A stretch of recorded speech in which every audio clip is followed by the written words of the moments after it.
On the shores of this enormous lake stands the ruins of something. It's not really clear what.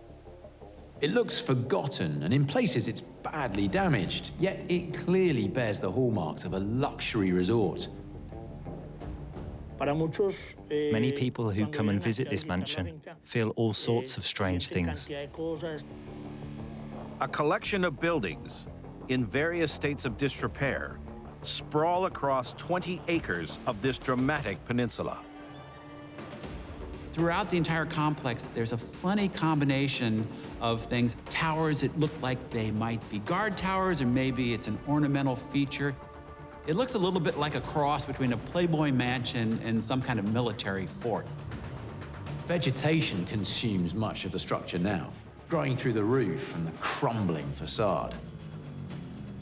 As you get closer, you can see some odd details. The walls are very thick or hollow in some places. There's signs of some kind of enormous explosion. So this place clearly has a story to tell. Who lived here? What caused this destruction? And why did this become one of the most dangerous places on Earth?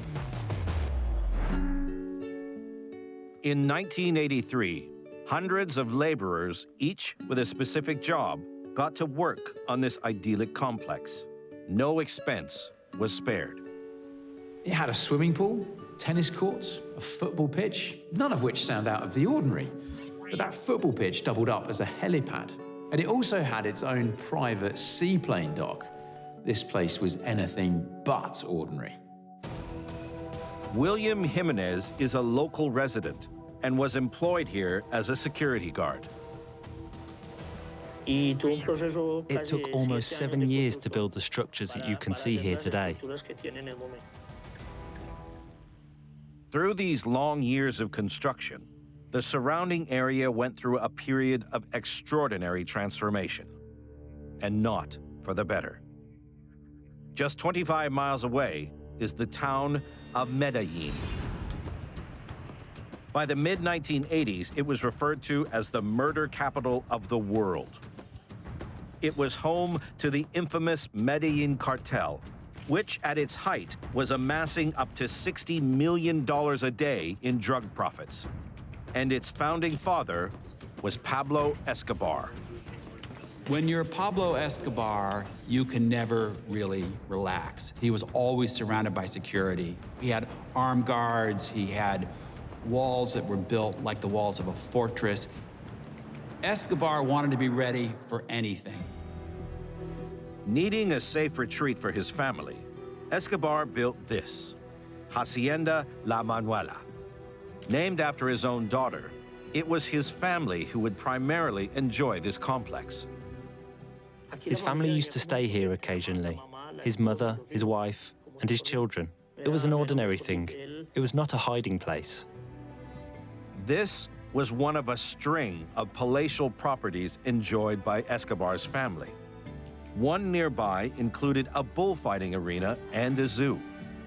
Hacienda La Manuela, though less extravagant, had secret compartments, cavities, and a maze of corridors. To go with the helicopters and speedboats ready to provide a rapid getaway across the surrounding waters. For all its luxury, security was always a priority. Pablo Escobar had this family retreat protected by a 120-strong security staff. It was basically a small army. Imagine the paradox of this place. Escobar wants it to be a lovely family retreat, swimming pool for the kids. Meanwhile, he's got shipments of drugs and cash moving through. He's got the place surrounded by armed guards and seaplanes and speedboats coming in and out.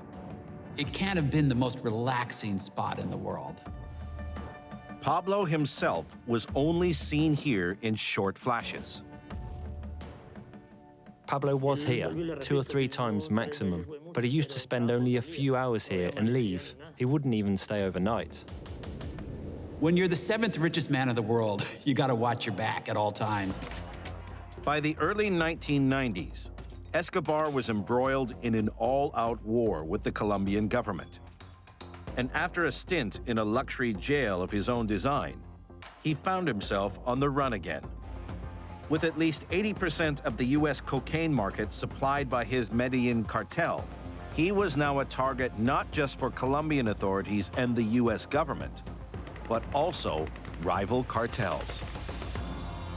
And the staff at this mansion, including security guard William Jimenez, were soon drawn into the conflict. In 1993, some of Escobar's rivals managed to infiltrate the compound. What happened was that 6 small pickups and 1 van came, full of people. It was around midnight.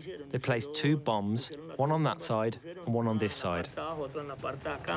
They stashed this huge quantity of explosives in a bathroom and blew it up. This was where they placed the biggest bomb. There was a huge explosion. Everything you can imagine was shaking. In this area, there was a bathroom, and that is where the bomb exploded upwards and destroyed the walls around it. It was such a powerful explosion.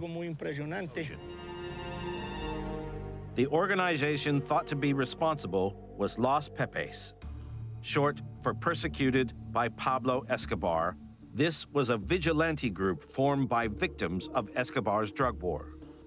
CIA documents released in 2008 suggest Colombian intelligence officers were in contact with Los Pepes. In fact, it was probably funded by his rivals in the Cali cartel.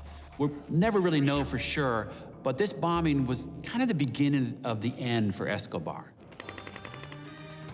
Medellin became a battleground for Escobar's war of supremacy against rival cartels and also the Colombian and American governments. Escobar was offering reward money to anyone who would kill a Colombian police officer. So the bombing of this mansion was too good an opportunity for the police to pass up. Police forces quickly swooped in and seized all the drugs and money now exposed by the damage from the explosion.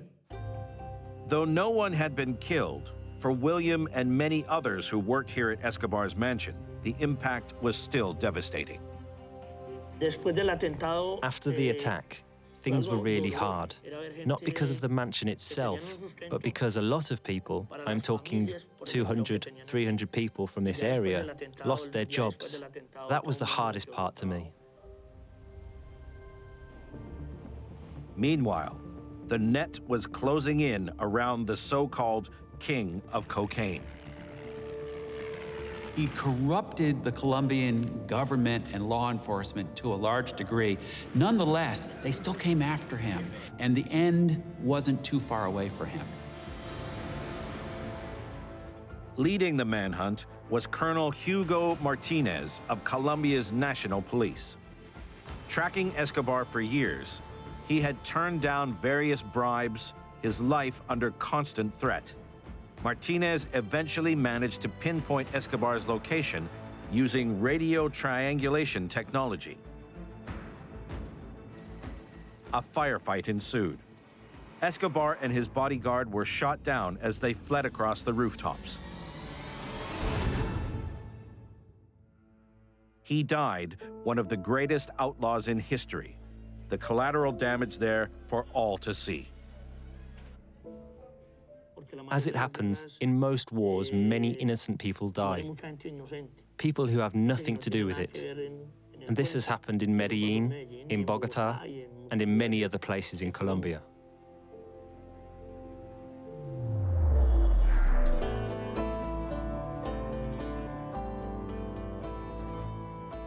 Today, Escobar's properties face a range of fates.